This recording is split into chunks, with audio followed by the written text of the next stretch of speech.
Hello everybody, it's Nova with Queer Claws, and I'm finally back with a actual nail tutorial.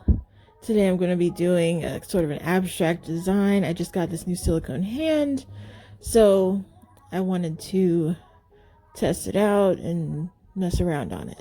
So initially I inserted these nails and I was going to glue tips on them, but as you can see it was looking real whack. So I decided to just push the tips right on in there. And there's a really deep well in this silicone hand, so it really held the tips on pretty well by themselves without any assistance from glue or ticky tack or sticky putty or anything. So I just stuck some long tips in there and that was that. It held pretty well. I'm gonna do a long coffin set. So here I'm just filing, taking the shine off of the nails because I'm going to be laying some acrylic. I don't have a lot of clients that get long nails, so I figured I would practice on this hand and show you guys my results and my progress in working with long nails. Laying acrylic on a long nail is a vastly different process than doing like a natural nail overlay or a short nail, which is most of what I do. I realized by doing this that I actually tend to work in small beads. I didn't realize that, seeing as my brush is, I want to say, a size 18 Kolinsky brush, maybe a 16, I can't remember. It's definitely, I'm not going to go any bigger than that because I'm, that's just not my thing, but it definitely came in handy here because I realized by the third nail that my beads needed to be larger and my approach needed to be different. I was having some issues with the room being too cold and my monomer. I've been wanting to try a different monomer. Just a lot of things going on. So as you can see, that second finger is atrociously lumpy. So I had to file that one a lot. I was using Young Nails. Sorry for the siren in the background. I was using Young Nails clear powder for a long time, and then I switched to Mia Secret because at the time they were out of stock.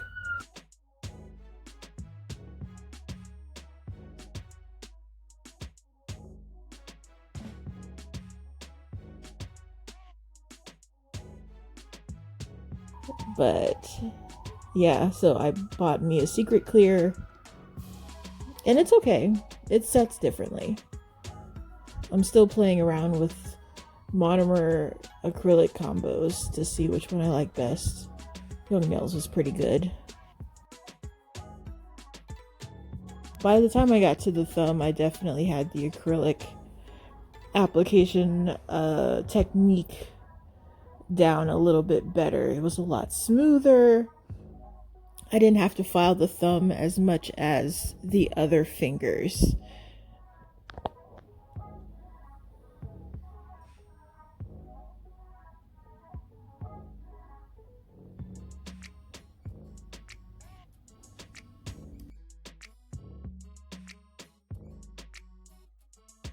I always find that I have to put more on the tip. I don't know why. So here I'm trying to filing this silicone hand is a process. I'm trying to be careful not to like etch and scrape the actual hand. I don't want to damage it. So you see me like bending the hell out of these fingers. So I tried to file as much as I could with the drill just to save my arms some trouble. Obviously, I could have just popped the nails out and filed them that way, but for tutorial purposes, I wanted to make it as realistic as possible, as if I had an actual client. Plus, if I'm practicing application anyway, Gotta keep the nails in the finger. The sanding band was not working though, so I eventually switched to a carbide bit.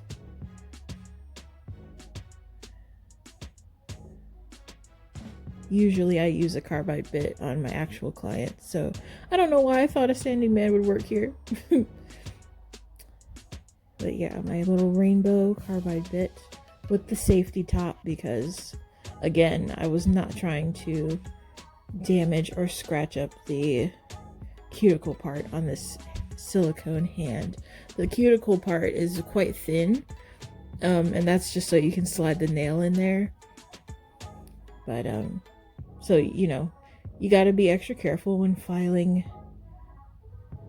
I am bending the hell out of it. It wasn't staying still. That's the thing. I didn't glue these nails in whatsoever.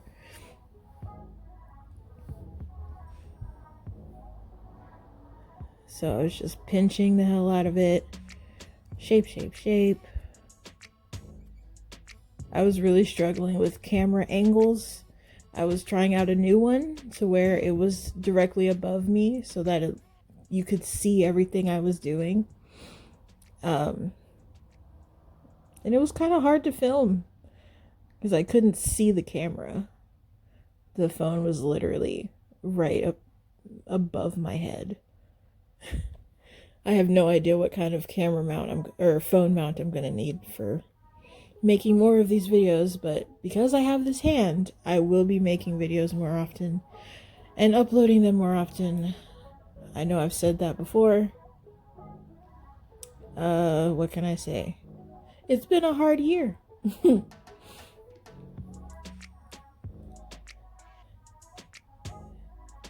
I'm filing the rest of that. Obviously the file shape could be better, but you know. So I'm just polishing. I'm kind of improvising this design as I go. I want to practice more randomized designs because I feel like I tend to do the same thing over and over. Not with all my clients, but with some. Which is fine. Totally fine. But especially with long nails, I want to see how some of my usual favorite things to do. I want to see how they look on a XXL length nail. So just using D&D polish. I did 2 coats of white. I really like the D&D brushes. They're really good. Alright, so first I was going to try foil. I don't know how people are getting these clean foil releases. I have tried everything under the sun. So this is the Creation foil gel, the brand Creation. I put a not thick, just a general layer on, and I cured it for 60 seconds. I could not for the life of me get these damn foils to work. I tried everything. This is sped up, but I was pressing and rubbing for probably a full minute, maybe longer. And it was sliding. It always felt like it wasn't cured. So I just wiped that finger off. And I tried a different foil. This is an E-Nail Couture lace foil. I thought, well, maybe it's the foil I bought. And I'm using a silicone tool to press it down because, you know, my fingers were getting a little dusty and dirty. So I was pressing for, again, probably a minute. And I peeled it off and I saw that it was not transferring. So I was pressing more and more, and I peeled it and it was just not working. I even tried a different section of foil. Please let me know what kind of foil gel you use. I don't know what I'm doing wrong. I have gotten it to work maybe twice ever.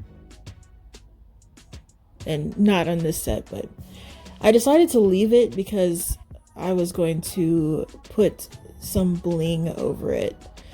I figured let me just roll with the punches here. But so what I'm putting down now is Bloom Gel by Poochie's Nails. I love bloom designs. This one especially. This is kind of a I don't even know what you'd call it. I guess it's polka dots, but not really, because once it spreads out, it creates this cool effect. If the dots were closer together, they would have the desired effect that I wanted, but they weren't. But I slowed it down on the thumb so you can really see what I'm doing. With Bloom Gel, you want it to be a nice even layer. It doesn't have to be super thick, but you definitely don't want thin spots. And then when you put the polish down, you want to make sure it's a polish that is more on the thin side so that it spreads itself out faster and more evenly. I've tried it with thicker polishes and the effect wasn't good. So I'm doing this little alternating dot pattern. I absolutely love Bloom Gel. I love all Bloom Gel designs. I like playing around with them, and I'm definitely going to do more on this channel. And I might even do a slow one so you can see exactly what I'm doing. But hopefully you get the gist here. And that part at the top corner, that's how I wanted it to look all over, but I didn't do it close enough. But it's all good. I still like how it looks. So here I zoomed in because we're gonna do some bling. I'm using Creations Jewelry Adhesive Gel. I think that's what it's called. They have two types. You want to get the jewelry kind because it's much thicker. And I really like it because, well, first the way you apply it is you put the gel down and then you put the top coat over it before curing, so that when you press the gems on, you just cure it and it's done. You don't have to go back over it with top coat. This stuff is great for giant gems. You can place them down and they will not move as you are putting the rest of your gems down. You don't have to apply glue, apply gem, apply glue, apply gem. You don't have to do that. You can just put your gel on, float the top coat over it, and then press your gems in however you see fit. That big gem it's a pack I got from Amazon. And when I say it did not move the whole time I was putting these gems on, it's great. I love this gel stuff. And as long as you press it in far enough, those things will stay in there. So what I was doing is basically placing enough gems to cover up the spots in the foil that were gappy and looking wonky and weird. And I think it turned out okay. I used a matte top coat, so when it cures, it's matte. You'll be able to see it more at the end when I look at the final product. But here is just some foil, what's it called? Mylar? Not Mylar. The flaky foil flakies. I bought a giant pack of them from Amazon. And here I'm just tracing some lines around it. I just wanted to give it some flavor because it was looking kind of basic. So I just thought I would do that. I'm really starting to love line work now that I got my brush the way I want it.